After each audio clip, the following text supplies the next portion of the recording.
Hello, and welcome to the correlation video. So we discussed in previous lectures the different types of variables there are, categorical and quantitative. Today we're going to be discussing quantitative variables in relation to correlation, because in the last video we also discussed relationships between variables, and for correlation it is only correlation between two quantitative variables. So that's what we're dealing with today. So without further ado, allow us to get started on some correlational research. So I have a nifty little cartoon. I use this actually for my stats class. I used to think correlation implied causation. Then I took a statistics class. No, I don't. Sounds like the class helped. Well, maybe. Correlation doesn't imply causation. He took the class, but that doesn't necessarily mean that's what did it, but I digress. So correlation is non-experimental research. The reason why it's called non-experimental research is because none of the variables are manipulated. There's not really independent or dependent variables in correlational research. I mean, you can consider it as like two dependent variables if you want to, but ultimately there is certainly not an independent variable. Again, as a reminder, the independent variable is the one that is being manipulated by the researcher. So usually we use correlational research when our hypotheses do not imply causation. It can't imply causation, or it would be unethical or nearly impossible to include experimentation, to include a manipulation of a variable. So you also have to keep in mind that depending on how you operationally define your variables, that can dictate a lot of things as well. I mentioned how there's a lot of different ways to skin a cat, even though I hate that phrase. But there's a lot of different ways to measure different variables. We can be looking at stress, and we can go about it in a multitude of different ways. We can look at it from a survey.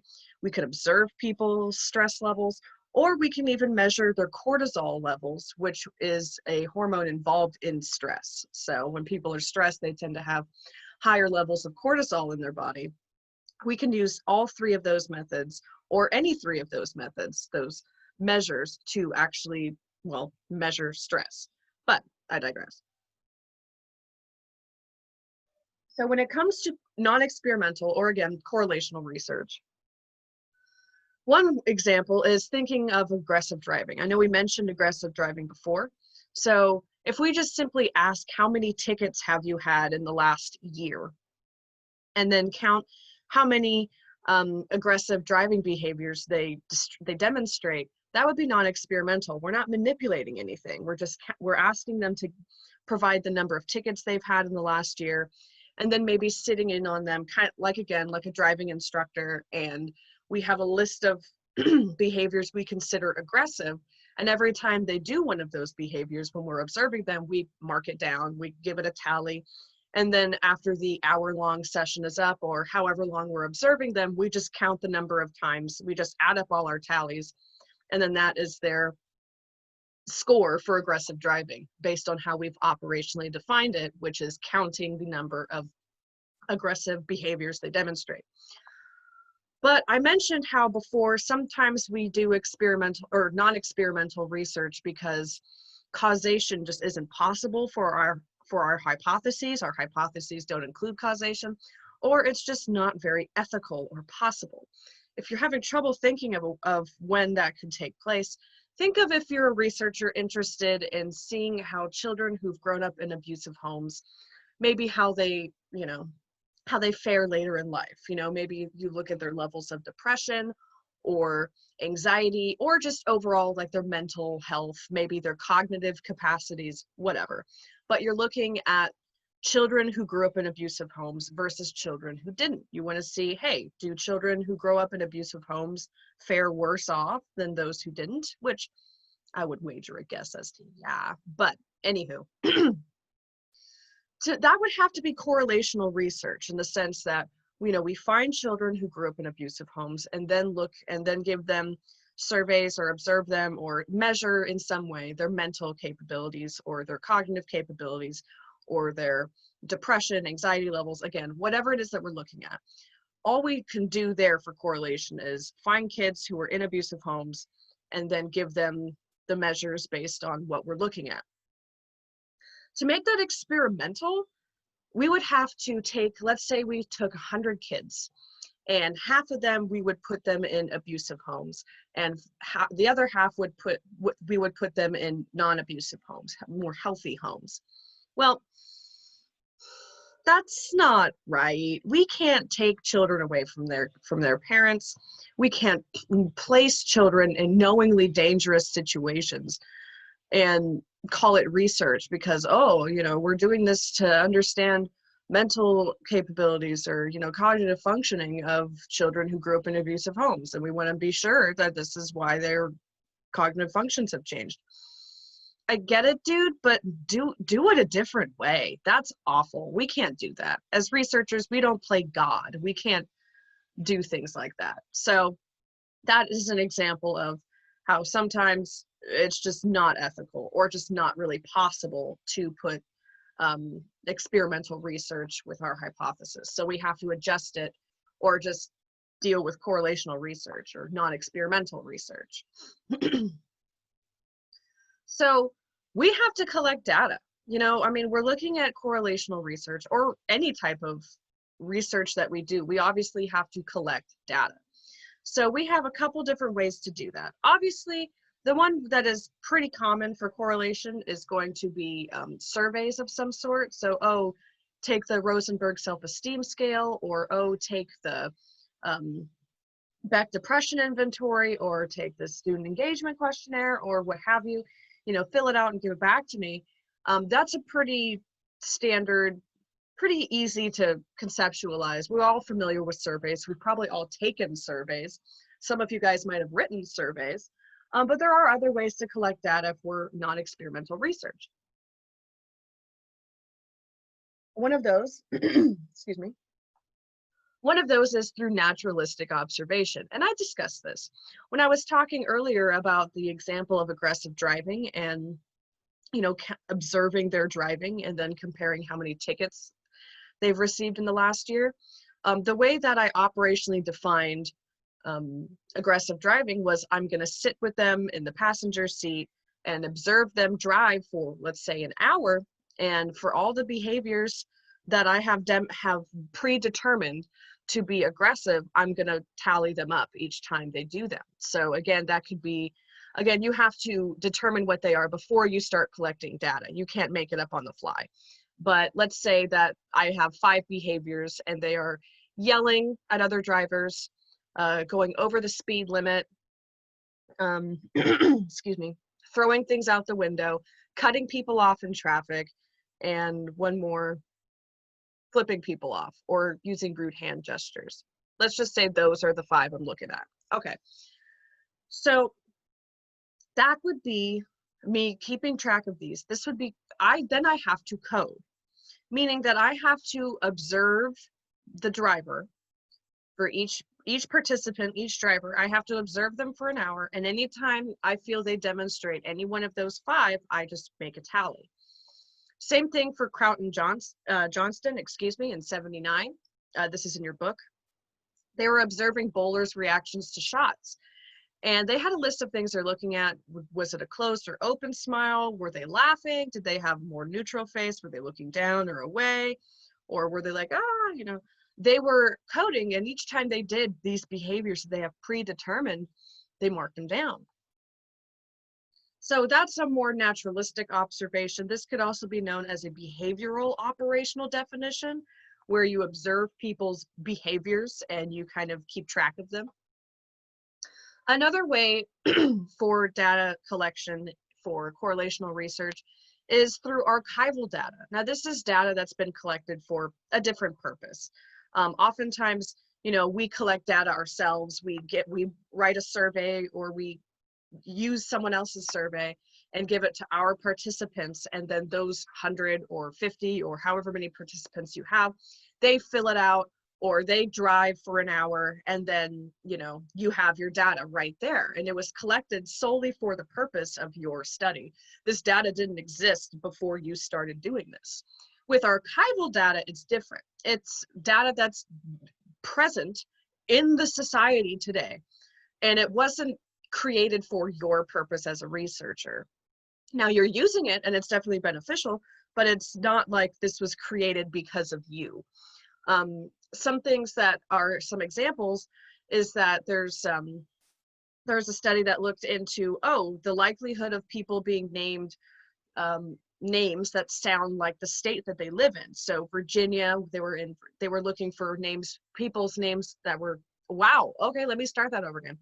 They were looking for people named Virginia in the state of Virginia, Georgia in the state of Georgia, Louise in the state of Louisiana, and Florence in the state of Florida. And they just kind of wanted to see, hey, what's the likelihood that people are named the state, or at least close to the state that they live in? Well, there's records of, people who live in states. It's called a census.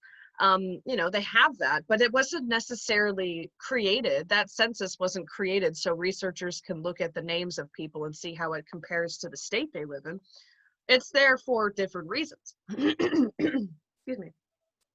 Same thing for university records. As Fresno State students, Amelia, I need you to go back in your room, sweetie, okay? Okay, I'll give you love. Honey, it's okay, I'm almost done, all right? You need to go watch. No, we're not coloring on the computer. You need to go to your room right now. No, later, okay? I love you. She didn't say that. Close your door, please.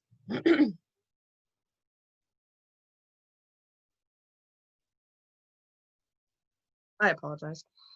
So with we have at Fresno State the Office of Institutional Effectiveness, which looks at the different, which looks at the research provided by student records and kind of sees different, we just do a lot of different things with the data. So anywho, part of the things that Fresno State gathers from its students are their records, like their high school GPA, whether or not they're a first-generation college student. They know every grade you've ever received from every class you've taken at Fresno State. They know your SAT scores if you took those. They know, they have your FAFSA information, so they know your income or your household income. They have a lot of different data available to them. Now, keep in mind that this is all very private. It's not like they're openly sharing this. I used to intern at the Office of Institutional Effectiveness, and we had to ensure that we had to take multiple trainings to make sure, hey, you can't even leave if you're working with this data and you need to get up to get a cup of coffee, you need to lock your screen and make sure that it's password protected. You can't just leave this information out all willy-nilly. So that sounds scary, but I can assure you that it was secured. No one else had access to it. But anyway, we can look at these university records and compare, how people did in college or how people did in high school. And if they're a first-generation college student, meaning that they're the first one in their family to attend college, and compare it to pass rates in intro to psychology course or something. So finally,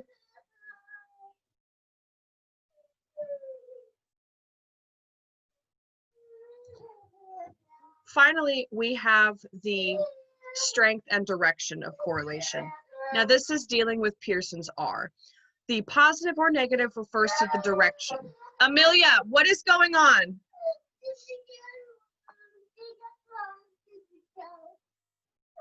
What? Honey, Sissy's gonna have school in a little bit.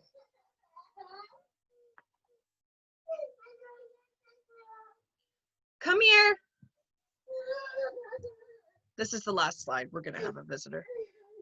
All right, sweetie, come here. Do you want to be in my? Okay, sweetie, you're okay. Can you say Pearson's R?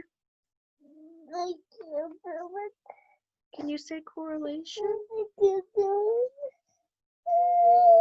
Okay, it's okay. Okay. So Pearson's R refers to the strength and, have a good day at school, Scarlett. Pearson's R refers to the strength and direction of correlational research. Can you say correlation now? Yeah. Say correlation. Correlation. Can you say correlation does not imply causation? Say correlation Correlation. does not imply causation. I'm so proud of you, sweetie. Look at you, my little statistician. You're doing great, honey. It's okay. So the positive or negative refers to the direction of Pearson's R. Now, I talked about this in my previous video, but I'll go over it again briefly. So positive refers to your variables increasing together. Now, we can't say that, oh, an increase in driving behaviors caused you to get more tickets, because that research that we did earlier, or that example, was not experimental, it was correlational. So we can't say that kind of stuff where it says, oh, it causes. No, we have to be very careful about how we say things. We have to say it like, oh, as values for one variable increases, the other tends to increase as well, or something. Hi, sweetie. You're gonna be okay. I can't see tomorrow. You're gonna see him tomorrow, okay? Give me love, give me love. I want 1,000,000 love. You're gonna see him tomorrow, honey. So for negative correlation, this is the opposite, whereas one variable increases, the other tends to decrease. So again, the positive or negative just refers to the direction. It has nothing to do with strength. That is only the number that deals with strength. So if it's negative 0.5, that's still a strong correlation because we're just looking at the number. Again, the negative means that, oh, as one variable increases, the other tends to decrease, and 0.5 would be, ooh, that does that at a fairly consistent rate, at least in terms of correlation. So, excuse you. So, we are going to, yeah, those are kitties. Yeah, that's the one. Yeah. Oh, that's the dog. That's Simon. Yeah. Mm-hmm. That's cute. I take it right to the house. Mm-hmm. What's that? That's Chewbacca. That's my kitty. Oh, that's your kitty. Can you say Chewbacca? Chewbacca. Mm-hmm. Hi, so much better. Oh, you're so much better. Yeah. Hey, can you watch Paw Patrol, sweetie? I can't. You can't? You Yeah. can't watch Paw Patrol? Is that possible? Yeah. Okay, well, hold on. So next week, or excuse me, this week, we are going to, don't laugh at me because I made a mistake. Don't laugh at me. So we are going to have an activity related to correlation. We're going to be solving crimes against correlation. I have written some fake news articles, some fake news, and I can't help it. And we're going to be examining how these articles imply causation from correlation, which they shouldn't be doing. So, stop it. So that is all I have for this correlation video. So we're going to be doing our activity this week. Can you move it? No, sweetie, we're not playing. Can you cover me? What? Oh, hold on, I'm almost done, okay? So we are going to, okay, if you want to go over here. All right, I'll cover you. Honey, careful. Anyway, I'll see you during our activity, and I hope you guys have a good rest of your day. So, Amelia, say bye. Bye. Say like and subscribe. Like and subscribe. Yep.